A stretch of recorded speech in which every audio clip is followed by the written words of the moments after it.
بسم الله الرحمن الرحيم تبارك الذي بيده الملك وهو على كل شيء قدير الذي خلق الموت والحياة ليبلوكم أيكم أحسن عملا وهو العزيز الغفور الذي خلق 7 سماوات طباقا ما ترى في خلق الرحمن من تفاوت فارجع البصر هل ترى من فطور ثم ارجع البصر كرتين ينقلب إليك البصر خاسئا وهو حسير ولقد زينا السماء الدنيا بمصابيح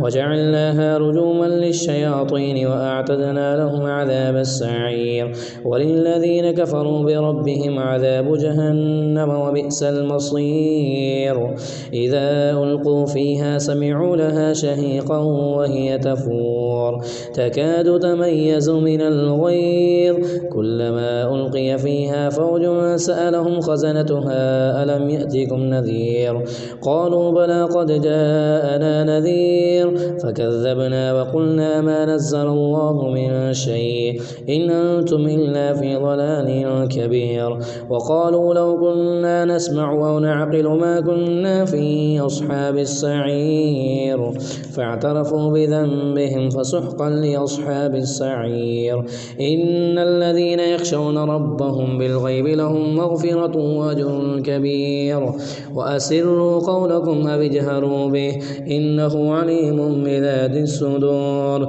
ألا يعلم من خلق وهو اللطيف الخبير هو الذي جعل لكم الأرض ذلولا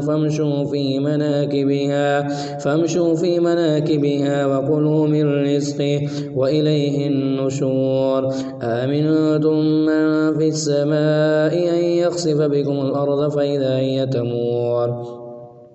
أم أمنتم من في السماء أن يرسل عليكم حاصبا فستعلمون كيف نظير ولقد كذب الذين من قبلهم فكيف كان نكير أولم يروا إلى الطير فوقهم صافات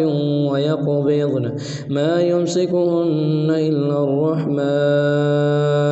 إنه بكل شيء بصير أمن هذا الذي هو جند لكم ينصركم من دون الرحمن إن الكافرون إلا في غرور أمن هذا الذي يرزقكم إن أمسك رزقه بل لجوا في عتو ونفور أفمن يمشي مكبا على وجهه أهدى أمن يمشي سويا على صراط مستقيم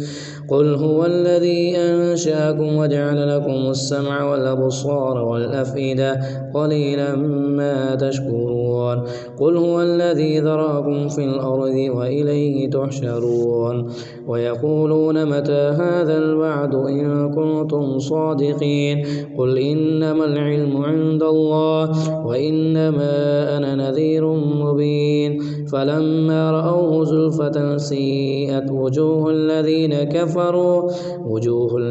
كفروا وقيل هذا الذي كنتم به تدعون قل أرأيتم إن أهلكني الله ومن معي أو رحمنا فمن يجير الكافرين من عذاب أليم قل هو الرحمن آمنا به وعليه توكلنا فستعلمون من هو في ضلال مبين قل أرأيتم إن أصبح